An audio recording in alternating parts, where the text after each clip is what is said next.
Quoi c'est beau? Voilà quoi? Papa c'est Nicolas go. Yon seul petit garçon non. Yo fait qui débé y aller.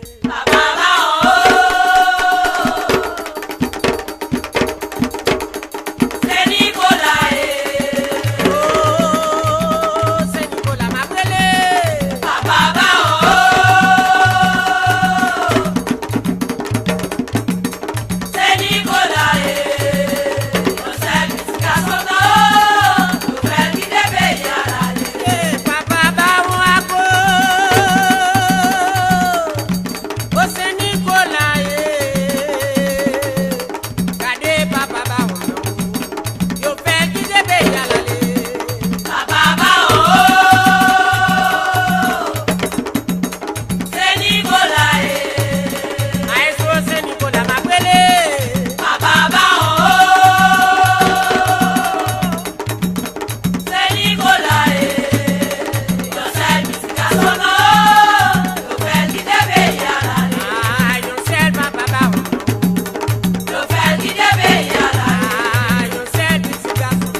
passé, papa, t'es content avant, mais où beaucoup arriver, ça passe au Noël qui fait misère.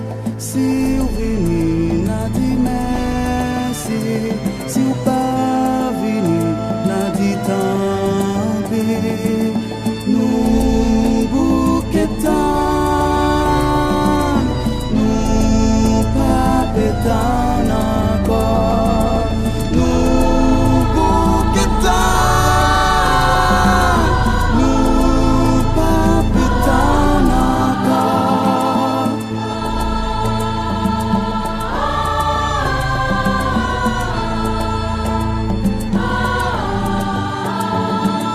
Pays pas de cheminée, ni la neige pour c'est doué pour ça tonton Noël qui fait au passer au pawel. C'est pas des poches même répéter si on peut jouer n'a dit mais